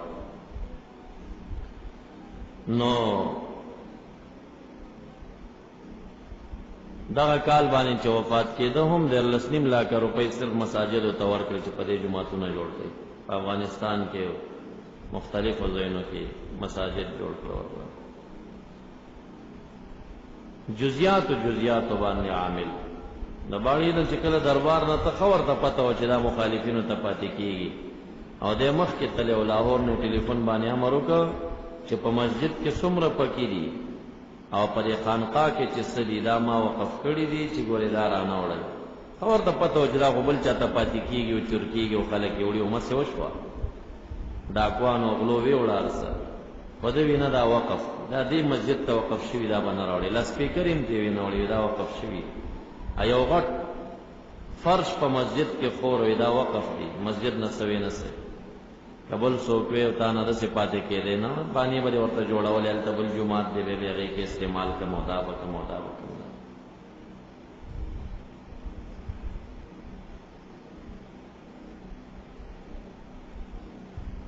شامی دا لیکلي چې کم چرګه په وینه باندې غټ شي د هغې خوړل مکروه دی او دا تاسو فارمي چرګان چې څومره دي موږ او تاسو یې خورو دا په وینه غټېږي د دې دانه کې وینه مصفوحه ګډه د دې خوړل مکروه دی څوک داسې مفتی دی او داسې ملا صاحب دی چې ته ورته دا سورکړی کېدي وایي نه خوري او د دې د پیدایش د دې چرګان نه تر مرګه پورې د باړې حضرت صاحب فارمي چرګ خولې ته نه دی راوړی او ستاسو فقها ټول دالی کی چې کم دجاجه مخلاطه ډیرانی وي نو هغه 3 ورځې وتړئ بیا یې حلاله کوي متصل حلاله کې غوښه مکروه کېږي چا په دې باندې عمل کړي په دې فقه باندې کورنۍ چرګ ډایرک رانیسي حلاله یې دا باړې حضرت صاحب چې کور کې پنجره معلومه وه کم چرګ باندې به چې 3 ورځې وتلې نه وي هغه حلالولی نه شو ابه حلالېده 3 ورځې بعد ماء المستعمل طاهر غیر مطهر دی لیکن د امام سے ابتدائی قول څه شی دی چې ماء مستعمل نجس دی یو قول دا کړو څوک ته احتراز کولی شي او د باړې حضرت سے بچکل او دس کولو نظام لپاره یو بل جامه جوړه کړې و هغه جامه به واچول نو بیا به او دس کول چې دا ماء مستعمل زما په جامو پرې نه وس دا غي نه به اجتناب کو جزیات و ذرات د دین باندې عمل دا خاص خلقو کړي نو تثبیتا من انفسهم هغه ثبات د احتساب دا یقین چې ثابت شوه دلری من انفسهم د نفس دنا نفس بخل ته حاضری کړي دا خود دا نفس دومره مسلمان شي چې د نفس د بخل په ځای باندې سخا غواړي نو دا کمال تزکیه د نفس مثل الذين ينفقون اموالهم مثال لا غچا ينفقون اموالهم ابتغاء مرضات الله كمثل جنة پشان د مثال د یو باغ دی الکه التسوی مثال د منفقینو پشان د مثال د باغ دی نو منفق څنګه پشان د باغ شه دلته مغه دو تقدیر وکا مثل الذين ينفقون اموالهم كمثل غارس جنة پشان ته د مثال د کرون کې د باغ دی کرون کې د باغ دیکان مثال یا ال تقدیرو کا مثل الذين مثلوا اموال الذين ينفقون مثال د مال دا چا چې انفاق کوي کمثل جنہ پشان مثال د باغ دی اسی باغ بربوتن چوي په یو مکان مرتفع باندې ربوا مکان مرتفع جگزه اصحابها وابل چرسیا غیلرا باران د غټو ساس کو فاتت پسرات لکی کلا پمیوی خلوبانی دو یحفینی دو چندا باران و تڑیر رسیگی دو چند رات لپی کئی فإلم یصبها وابل که ان رسیدی لر باران فتولن یکفی یواز شبنم مرتکافی دے فتولن یکفی فتولن شبنم پرخا اغا پرخا متکافی دائی پر ابوا بانی دا سزے بانی چې هغه پر خاول په د باندې راځي نو چا چې باغ پر ابوا باندې کرلې دی هغې ته باران راځي او پرخه راځي او د چند ورکوي دغه مثال د منفق دی چې ابتغاء مرضات الله و تثبیتا من انفسهم د اعمال وزیتیږي والله بما تعملون بصیر آیا ودو کې څلورم مثال د منفق فی غیر سبیل الله دی دباو دی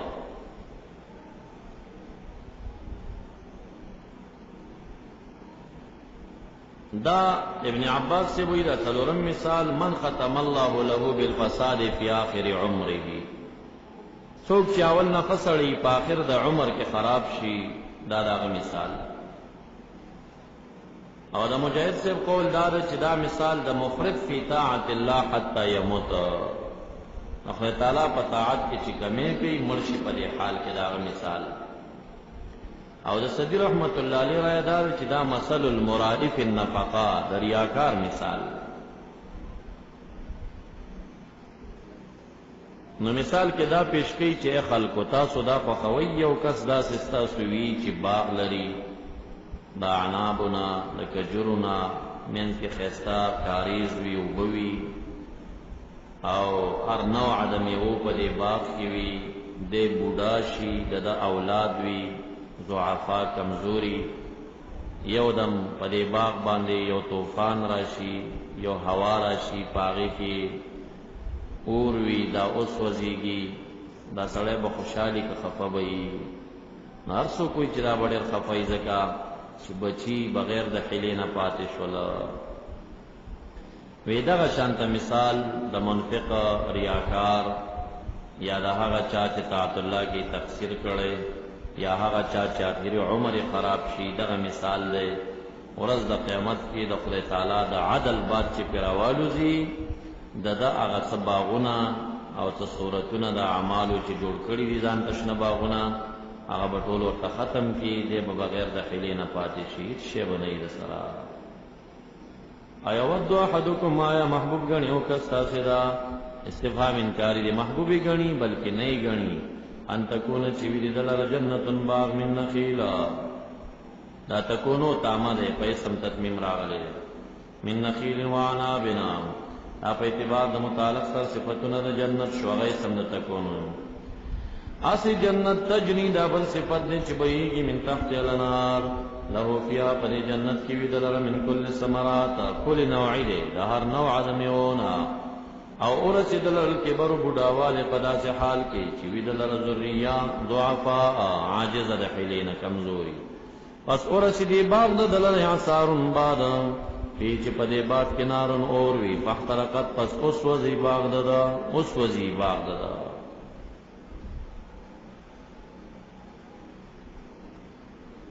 نو خوخ گنی سوک دا سی حال خوخ نگنی دا شانت دا مرائی او دا آخر خاتمه دا چا خراب وی دا حل بوی ورز دا قیامت کی دا باری تعالی دا عدل بادون چی پیراوالو زی دا عرص بورتا ختم کی کذالکا یبین اللہ لکم الآیات بیانا مثل ذالک البیان دا سی بیان کئی ولی لکی تتفکرون یا ایها الذین آمنوا ایمان والو انفقوا من طیبات ما کسبتم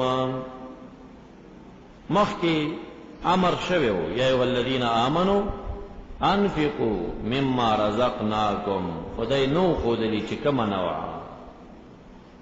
ایها الذین آمنوا انفقوا من طیبات ما کسبتم من حلالات ما کسبتم د حرام نه مکوئ د حلال نه وکئ دارنگی انفقو مما اخرجنا چرستلی مستاسو پار من الارد دزمکینا نو پاغی کی منفاق کوئی دا مما اخرجنا لکم من الارد پرای دا امام ابو حنیفه رحمت اللہ علیہ باندی که عشری و پدی کی عشر دے او که غیر عشری و پاغی کی نصف عشر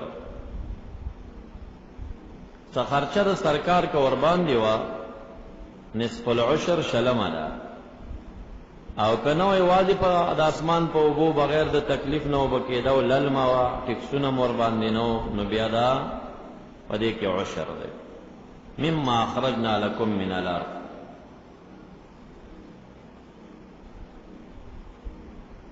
امام مالک امام شافعی رحمهم الله تقیدات لگئی دی دوار وی چی لا زکاة الا فيما یقتات به دزمکینا چی کم سیز راوزی و قوت وی قوت نائی که بزکات وی چی قوت نئی نشتا ورکی کر رطب والعنب والحنطا والشعیر نو پدے کشتری زکات.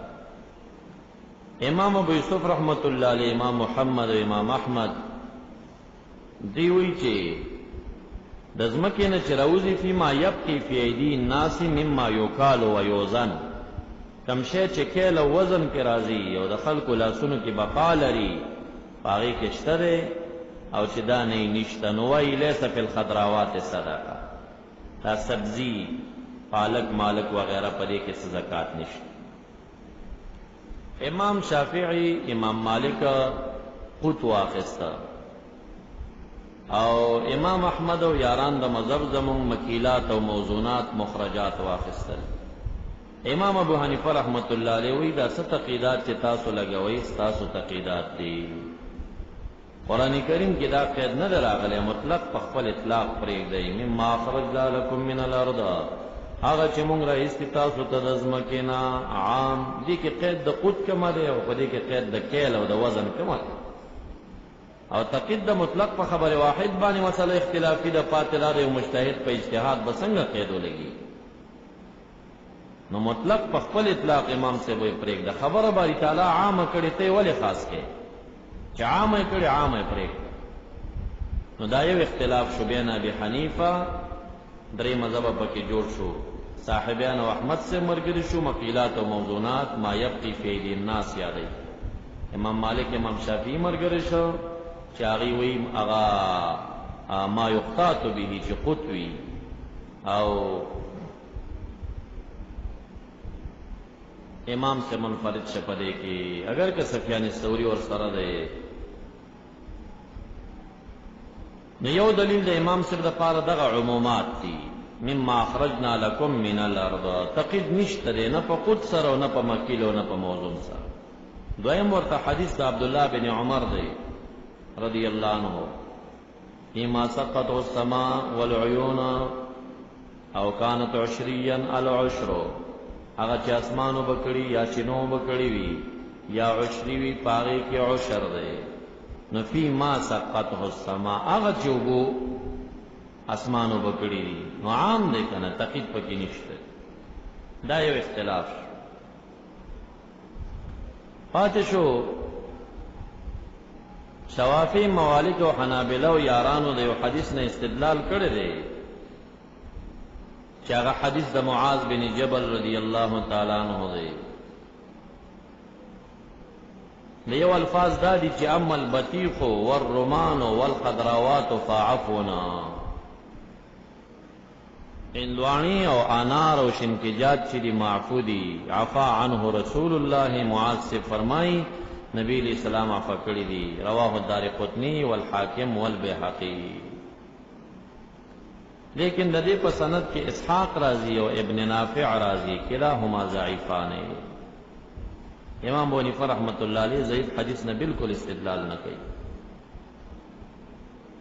او دویم روایت د ترمذی دی چې معاذ صاحب نبی علیہ السلام ته خط ولېږه د یمن نه چې دا پالک او سبزیجات او دې سره څه چلو کو.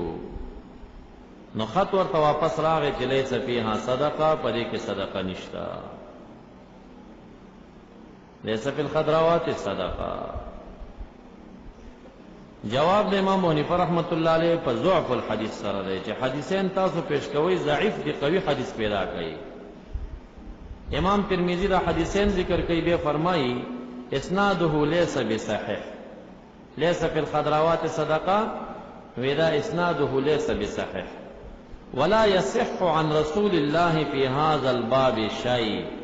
د نبی علیہ السلام نه په دغه باب کې یو حدیث صحیح نه ثابت. امام ترمذی په خپل وایي شافعی مذهب دی او دا خبره کوي چې صحیح حدیث پکې نشته دی چې خضراواتو کې صدقه نشته. البته بل عن موسی بن طلحه عن رسول الله مرسلا. د موسی بن طلحه چې په منځ کې واسطه صحابي پرې دا مرسل حدیث پیش کړی دی هغه یو حدیث سند صحیح دی چې هغه سند صحیح دی. نو مراسل د امام شافعی سے پنځ مقبول نه دي نو مونږ ته ولی پیش کړي. هغه درې مراسل قبلی سعید بن مسیب ابن شهاب زهری حسن بصری دا درې واړه قال رسول الله وی شافعی سے وی مانم انور نه مانم. نو موسی بن طلحه په دې درو کې نه دی د مراسل خو عنده قبول نه دي نو مونږ ته ولی پیش کړي. نو دې مسله کې صحیح حدیث نشته چې لیس فی الخضراوات سره. دارنګ دارقطنی چې دا ذکر کوي نو فرمایي چې الصواب مرسل. صحیح حدیث دار چې دا مرسل دی د موسی بن طلحه. بیا ابن عبد البر که څوک دا وایي چې یاره په دې کې مرسل شو خو واسطه پکې معاذ صاحب ده، موسی بن طلحه به د معاذ صاحب نه اورېدلې وي، نو ابن عبد البر په تمهید کې ذکر کوي چې و موسی بن طلحه لم یلق معاذا، د معاذ بن جبل لقا نه ده کړي، چې نه ده کړي نو د معاذ صاحب چې راوي د حدیث دی او د موسی بن طلحه په وسط کې بل واسطه پیدا شو، هغه واسطه څوک ده؟ هغه قوي دی که ضعیف دی؟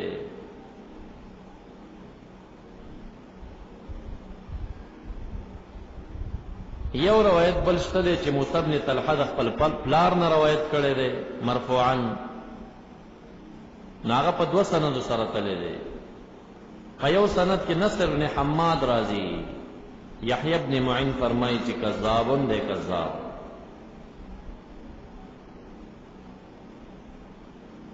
او په دویم سند کې ابن نبهان راځي، دا هغه باره کې یحیی بن معین د کذاب قول کوي. نو د موسی بن طلحه روایت د پلارنا محمول دی په کذابین او راویینو باندې، او د موسی بن طلحه روایت د معاذ نه لقا نه لري، واسطه د انقطاع پکې. نو اصح دا شو چې دا یو مرسل روایت دی چې لیس فی الخضراوات صدقه. نو یو په ضعف د حدیث سره امام صاحب جواب کوي چې دا حدیث ضعیف دی، د قران کریم د عموماتو مقابله نشي کول، او هغه حدیث صحیح دی چې ما سقط او سما فی العشر، هغه عام دی، تقید نشته پکې. دویم جواب د احناف او د خوانه دغه حدیث اگر که ضعیف دی، دا دی چې لیس فی الخضراوات صدقه للعاشرین، امارت اسلامی دی د خضراوات او صدقې نه اخلي، د خضراوات او صدقې د صاحبان د خضراوات په کلی کې تقسیم کی. وی ځکه چې خضراوات داسې یو شی دی چې دلته عاشر راشي د ولسوالینا او په کلی کې هغه پالک ټول کی په عشر کې، نو دا پالک چې ټول کی او دا بیا ولسوالی ته رسي، ولسوالی نه ولایت ته رسي، ولایت نه بیت المال ته رسیږي، نو څه دی خیال دی؟ دې نه به شی جوړوي. نو احناف وی لیس فی الخضراوات صدقه للعاشرین، امارت اسلامی دې زکات نه ټولې، دا زکات دی پریک دی چې هغه په خپل کلی کې تقسیم کی. د حدیث دا محمل ځکه چې استفتام معاذ صاحب دا لیکلی و چې موږ د خضراواتو سره څوکو په خضراواتو کې صدقه نشته، معنا نه زکات نشته دی، زکات پکې دی، خو تاسو د پاره تاسو مې مقرر کړي په یمن کې په عشر باندې، تاسو ته نشته دی، تاسو یې ما اخلئ، دا دی هغوی ورکي. امام صاحب داسې. دویمه مسله دلته ما اخرجنا لکم من الارض، نصاب لري کنه لري، دویمه اختلافي مسله ده. امام ابو حنیفه رحمت الله علیه وی نصاب پکې ضروری نه دی، لکه درهم 200 درهمه سونه چې کم دی هغه و تولې 2.5 ماسې سره پاسا، دا نصابونه دي، یا 2.5 تولې سپین زر، دا نصاب دی د سپینو زرو. چې دینه کم وي حولان حول نه وي او پیسې د نصاب نه کم وي، زکات نه لازمي. دا شان په سارو کې، څلوېښتو کې، ګډانو کې هغه نصاب دی، 10 په غواګانو کې نصاب دی، 5 خانو پورې نشته چې زائد شي بیا هغه نصاب جوړیږي او ګډ لازمیږي. نو دا نصاب لري کنه لري؟ امام صاحب وایي چې د ځمکې نه چې کوم سره وځي په هغې کې عشر یا نصف عشر د دې نصاب نشته، که لږې د چا که ډېرې ورکوي به زکات. او درې واړه امامان او یاران د مذهب زمونږ وایي چې نصاب د هغې دپاره 5 وسقونه 5 وسقه ده، او یو وسقه 60 ساعا 60 پیمانې دی، څه کم 2 سیره پیمانه جوړیږي، نصف پیمانه 4 سیره مثلا خپل حساب تخمین پوره مې کړی نه دی، خو دا 60 ساعه چې دی نو یو وسق دی، او 5 وسقه نو دا 300 ساعه شو، 300 دړۍ منونو ته وساړه. دا 300 ساعه نه چې کم وي زکات پکې نشته، دا د جمهور مذهب دی. او امام سے وی چې لګي کډيري پدې کې زکات شته. دا دویمه مسله اختلافي ده. مفتابه قول دلتا د یارانو ده، د جمهور ده، موافق بالدلیل ده. لیس فی ما دون 5 اوسق صدقه، د 5 وسقونه کم صدقه نشته ده. دا کم قول چې شوی دی حدیث صحیح دی، جرح پې نشته دی، امامانو استدلال کې پیش کړي او یاران د مذهب زمونږ هم پې قایل دي. البته چې امامونا ته حدیث نه ورسېدلی، که حدیث ته محمل لټولی نو راجحه دا ده چې امامونا دغې حدیث ته یو محمل لټولی. لیس فی ما دون 5 اوسق صدقه، هغه وایي چې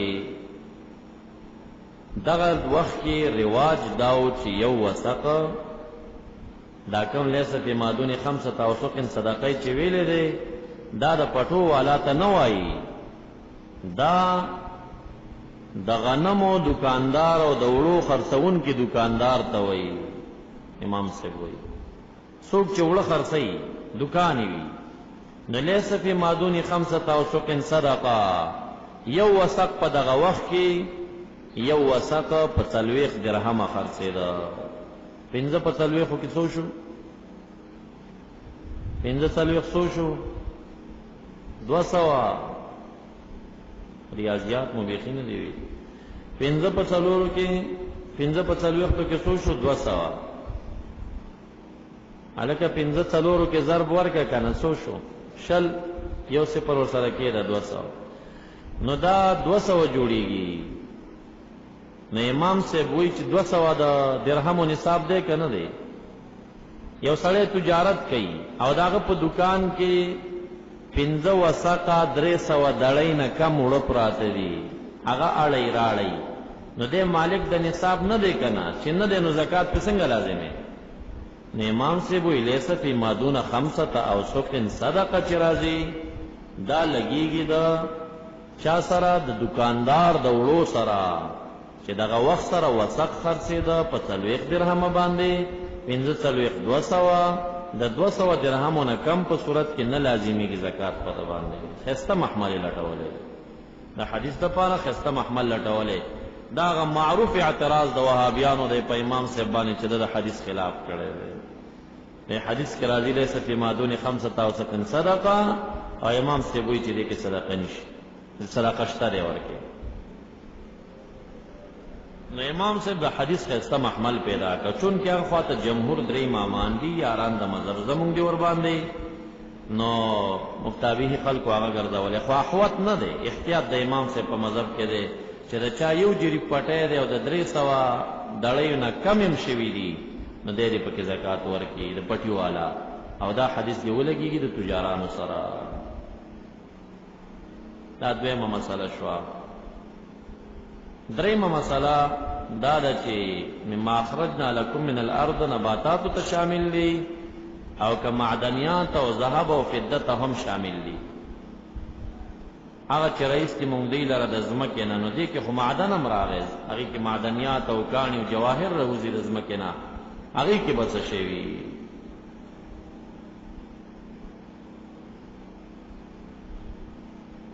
نو پنځ د امام شافعی او امام مالک باندې د ځمکې نه چې کم شی راوځي که نصاب ته رسېدلی و په هغې کې ربع العشر دی.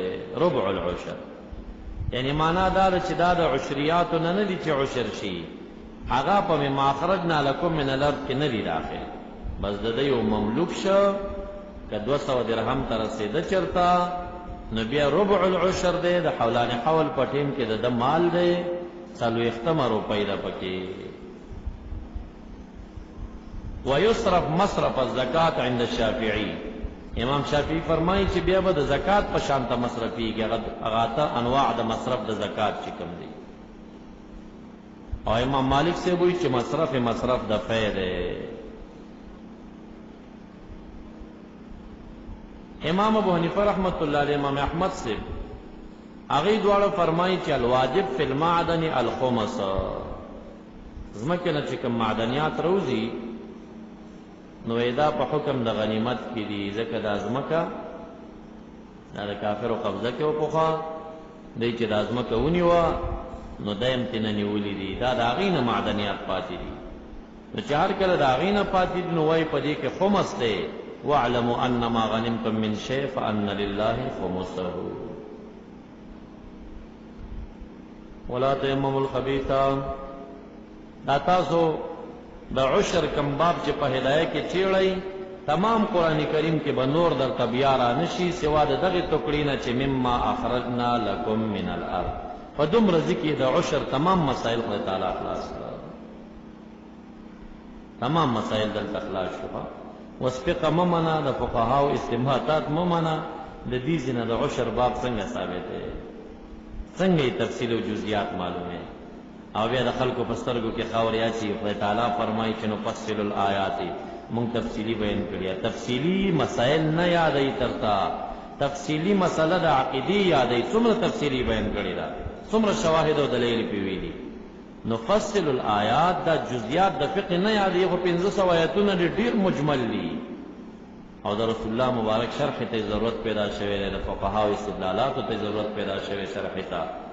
هر چې مسله د توحید دا او دلایل دا غیدی او مثالونه دا غیدی، هغه قرآن کریم کې ډیر مفصل دي، انتهایی مفصل دي، دومره مفصل دي چې بار بار مکرره او ډیر تفصیل سره بیانوي. نو دا جوهان خلکو ته دوکا ورکړي قرآن کریم تفصیلی کتاب دی او بل شي ته ضرورت نشته، ضرورت شته که نشته. مما اخرجنا لکم من الارض، معدن داخله که نه داخله، رکاز داخله که نه داخله، او عشری پکې کم ده او نسبی عشری پکې کم ده، د دې څنګه اخذ کېدای او نصاب پکې شرط غني کنه غني. ولا تیمموا الخبيث، قسم کوي خبيث لره منه له مالنا. نو دا منه د من طیبات ما قصبتم او د مما خرجنا ته اشاره ده چې عبارت دا غینه په مال سره کېږي. لا تعمدوا الى الردی من اموالکم، ردی تا رجع مکوي.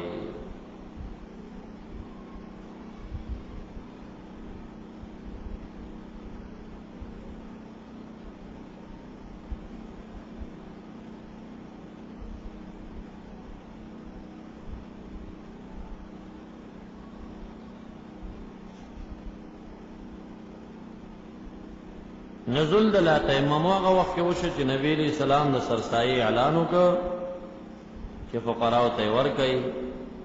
نو یو کس ردی کجوري راوړې وي، نو دا آیت راغی لا تیمم الخبیث منه تنفقون منه، په حال کون د دې خبیث کې چې تاسو انفاق د دینه کوئ نو داسې مه کوئ. تنفقون منه حال دی د الخبیث نه، حال دا دی لستم دا دویم حال دی نه تاسې بیا خذي اخذتون کې د غیر دی دبل چانا په صورت د قرض کې الا ان تغمدوا مگر دا چې تاسو چې شمپوشي وکړئ په پاغې کې کچا باندې قرض وردی در تراوړي نه اخلي. نو باری تعالی په حق کې چې حق الله دی ولې ردی ورکوي، کله بل نه اخلي چې پوه شي چې اسیم ته نه قرض نه وځي او سوچ مال ته نه وځي سترګې پټې کوي ته وابه اخلي کینه نه اخلي. نو داسې سیز مور کوي. وعلم ان الله غنی من نفقاتکم حمید محمود فی افعاله. اوس د دین انفاق مخالفت شیطان کوي، نفس ته القا کوي چې بخیلی کا. الشیطان شیطان یعدکم وعدی در کی تاسو الفقر د فقر، یعنی معنا یخوفکم یری تاسو د فقر نه د صدقې پټیم کې، او دا شیطان امر کی تاسو بالفحشاء فمنع د زکات او معاصی سرا. کلبی رحمت اللہ علیہ فرمائی کل فحشاء فی الكتاب المراد منه الزنا سوا هذا الموضع، ہر فحشاء چې د داغینه مراد زنا دا ویدلته مراد د فحشاء منع د زکات تا. ویامرکم بالفحشاء بمنع الزکات، او که عام اخلی پاره گناہ باندې. والله خدای تعالی یعدکم وعده کی تاسو مغفرتا د بخنه د فحشاء. ابن عباس سے فرمائی مغفرتا لفحشائکم منه د خپل جانبنا فضلا وفضلا وعده کی تاسو د احسان پتا سی باندې چې ثواب په آخرت دی. والله واسع فراخ د علم د رحمت د خاص کر مغفرت د ذنوب کوي، عالم دې پنیاتو په صدقات استاد الہ غزاد دی یوتی ورکه الحکمت حکمت لرمه شا چاته چې د مرضی وي.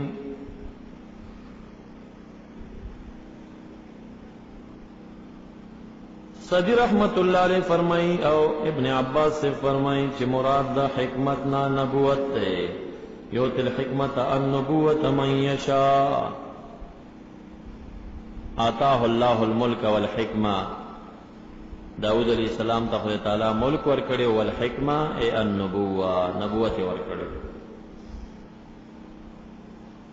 اصلا حکمت قران کریم کې ډېرو معنیو باندې مستعمل دی، په معنا د فهم او علم سره مستعمل. آتیناه الحکمه سبیا فهم او علم ورکړي، په معنا د نبوت مستعمل دی. فقد آتینا آل ابراهیم الکتاب والحکمه فمانا دا قرآن کریم مستعمل لے. ادعو الى سبیل ربک بالحکمہ اے بالقرآن فمانا دا نصیحت مستعمل لے. ویعلمہ الکتاب والحکمہ دیزی کی مراد دا حکمتنا پرائے دا عبداللہ بن عباس او دا صدی سرا نبوت لے. یوت الحکمہ النبوہ من یشاء ومن یوت الحکمہ فقد اوتی خیرا کثیرا دا نبوت مراد. رائد عبداللہ بن عباس دارا چی مراد دا حکمت نا قرآن کریم دے. یوت الحکمتا ورکی قرآن کریم و علم داغی من یشا ومن یوت الحکمہ فقد اوتی خیرا کثیرا علم دا کتاب مراد دے. درم قول دا عبداللہ بن عباس درم قول دے دا مراد دا حکمت نا معرفت دا قرآن دے. فقهه و نسخه و محکمه و متشابهه و غریبه و مقدم و مؤخره. چی کم آیت مخک راغلے کم رست راغلے کم متشابه دے کم محکم دے او کم منسخ دے کم ناسخ دے او کم مسائل و احکام دے. دا علم مراد دے. من یشاء چاہتے خوخشی دا ورکی چی مجتہدینو تے ورکڑے دے. ومن یوت الحکمہ فقد اوتی خیرا کثیرا. مجاہد رحمت اللہ علیہ اندر معنات ذہاب کئی وی مراد دا حکمت نا الفقہ فی القرآن نا قرآن کریم فقہ دا. ابن زید رحمت اللہ علیہ وی چی مراد دا حکمت نا العقل فی الدین دین کی پوہ دا. مالک بن انس فرمائی چی المعرفت بدین اللہ والفقہ فیہ والاتباع له. فقہ پا دین کی دا و تابداری دا. مجاہد رحمت اللہ علیہ فرمائی چی الاصابت فی القول والعمل اصابت دا قول و دا عمل چی عمل برابری و خبر برابروی دیتا حکمت ویلیش. حسن بصری سے فرمائی چی مراد دا حکمتنا الورع فی الدین تقوی. ربیع بن انس فرمائی چی مراد دا حکمتنا خشیت من اللہ خدای تعالی نا یرا. بہرحال دا ټول دی مراد شی لوی لوی خلق ترجمی کړي دي. ورکی حکمت نبوت لرا، ورکی حکمت تفسیر دا کتاب لرا، ورکی حکمت اصابت دا قول دا عمل لرا، ورکی حکمت علم دا قرآن، ورکی حکمت فقہ فی الدین، ورکی حکمت ورع تقوی، ورکی حکمت خشیت من اللہ من یشاء ومن یؤت الحکمت فقد اوتی خیرا کثیرا. مولانا قاری رحمت اللہ علیہ مرقات کے ذکر کئی چی دا حکمت پر تعریف کے علم تصوف داخل دے. علم فقہ و تصوف دوارو تا اشارہ. وما یذکرو ما یتذکرو پناخلی الا اول البابا خاون دا خلص و عقلنو پناخلی پامسلو دا کتاب بانے و پا حکمت بانے. وما انفقتم آغا چتاسو نفق کوئی من نفقت فی سبیل اللہ او نظرتم یا نظر نسی من نظر فی طاعت اللہ بے وفا وربانی کوئی فإن اللہ یعلمو علم پی لری چکل دا خدای دا رضا دا پاری نو قبلی.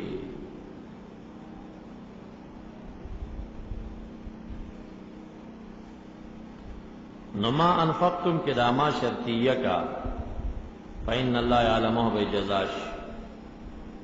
کچر تاسو نفق کوئی یا نظر نسی فإن اللہ یعلمو قبلی دیلا. یا ما موصول موصول بفعل کا متضمن لمعنى الشرط فإن اللہ یعلمه جزا صد مصد خبر شوا. او دا من نفقا پا اعتبار دا متعلق سرا حال دے دا عائد دا مانا ما انفقتموه پا حال کون دے کی چوی نفقا.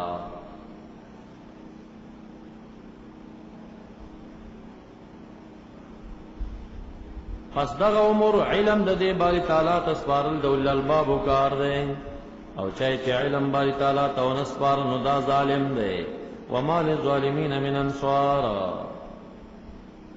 ان تبدوا الصدقات کتستاسو چې ښکار کوي صدقو لرا فنعم ما هی پس غره دغه دا نو نعم ما کې دا ما عبارت د شیئا نه دی تمام موصوفه وي فنعم شیئا هي نو دا هي مخصوص دا مخصوص بالمدح شو او هغه شیئا چې ما نه عبارت دی د نعمه لپاره د فاعلنا تمیز دی یعنی د نسبت نه نعمه کې ضمیر مبهم هغه ضمیر فاعل دی او دا نعمه شیئا دا شین تمیز دی رافع د ابهام شو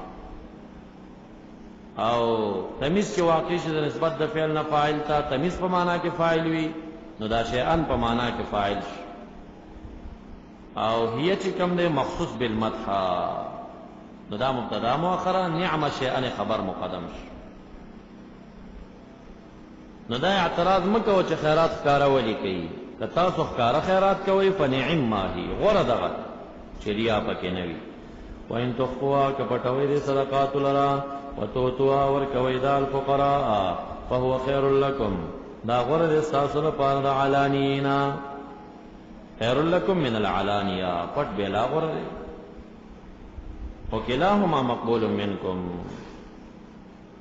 رائے د اکثر مفسرین دا چې مراد د تبدو صدقات نه واجبه ده زکات ښکارا ورکوي چې خلک په کوئی شیغین شروع کی او مراد د تخفونه نفلیه ده کوم حدیث کې چې راځي چې وکسان دي چې هغه د عرض د سوري لاندې بوي نو یو باغ انسان وي پکې چې د خیرات کوي په خی لاس باندې چې چپ لاس ته نه خبريږي اشاره کمال خفیت ډیر پټ نو دا نفل سره ده او ان تبدو الصدقات د زکات سره سیوطی رحمت الله علیه فرمای دواړه چې د نفلیات ته شامل دي دواړه نفلیات ته شامل دي که نفلی صدقه وی او که فرضی صدقه وی که پټ کې کخکارا کې کریا ور کې نوی نو دواړه خدي او یو کفرانکم رجیباری تعالی استاسونا من سیئاتکم بعض السیئات قلنا بعض سیئ من سیئاتکم من تبعیدی په داخل کم چې د خوښ والله بما تعملون خبيرا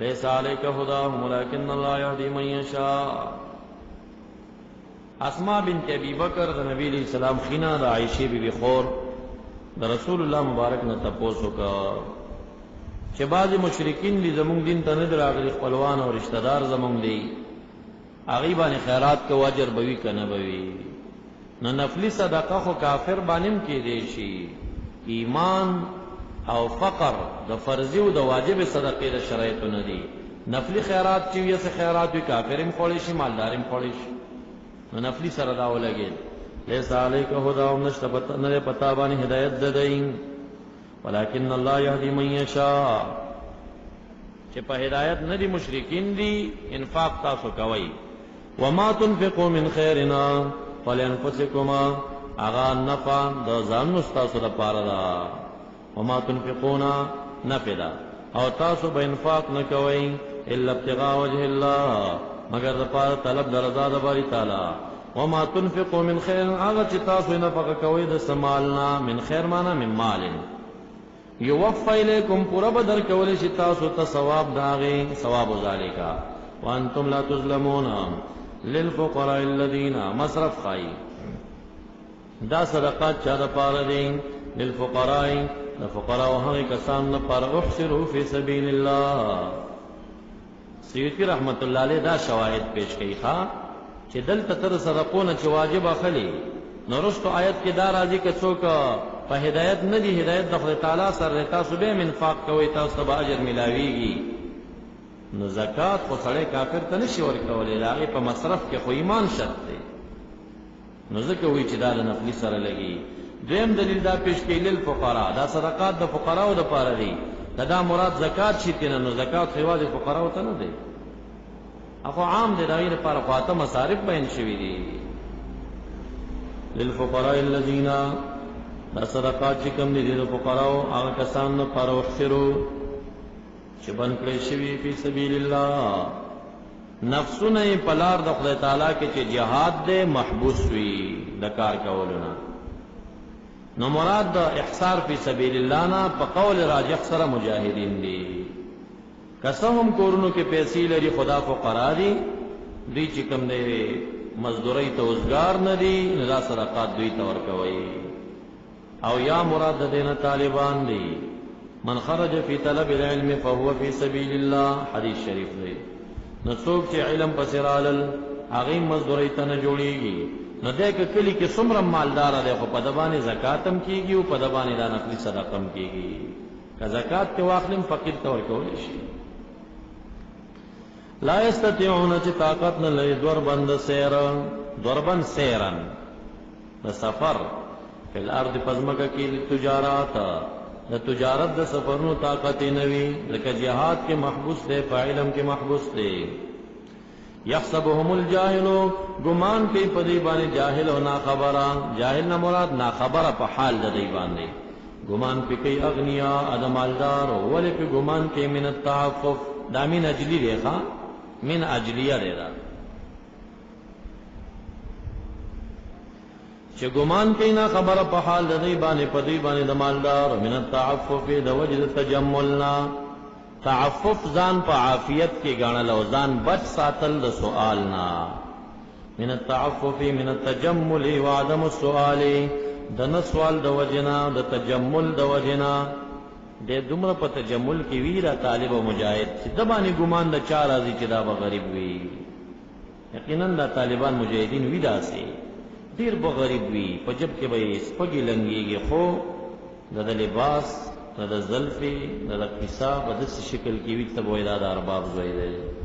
نو داسې یو شکل کې به مستغنی ګرځيږي طالبان، پر پړک نه ګرځيږي. مجاهد هم داسې وي، سب نه لري خدای بخنه شي ګرځي. ګمان کوي نه خبره په حال د دې باندې په دې باندې اغنیا ادمالدارو ولی پیدا ګمان کوي من التعفف من اجل التعفف د وجه تجمل او د سوال نه. تعرفهم یا رسول الله تب پیجن دوی لرا یا هر مخاطبه تب پیجن دوی لرا بسیماهم پنخد دوی باندې. ابن عباس فرمای مراد د نخنه تجمل استغنا وکي. مجاهد سے فرمائے مراد د نخنه خشوع آثار د عاجزی په پکې وي، کبر په پکې نه وي. صدی رحمت الله علیه فرمائے مراد د سیمانه اثر د فقر ده، که متوجه شنو فقیر بوي. لا يسألون الناس سؤال نه کوي د خلقونه الحاحا په الحاح سره،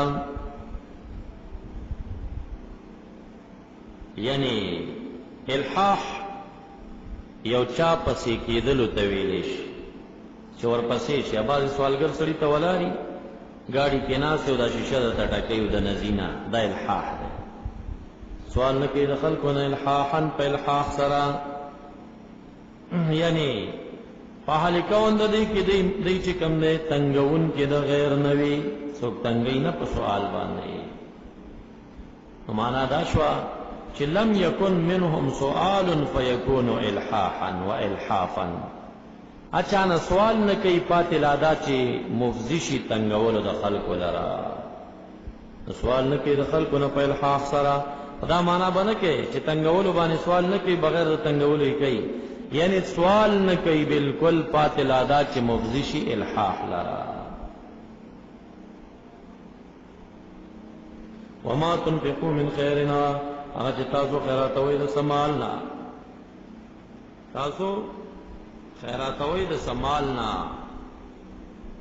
فإن الله به عليم بالمال وبنياتكم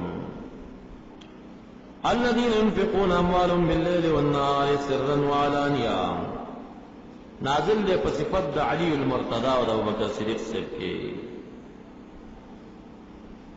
چې 4,000 درهم حضرت علی صاحب صدقه کړل د شپې، او صدیق اکبر صاحب بیا 40,000 درهم خیرات کړل د ورځې. نو دوی په تعریف کې راغی.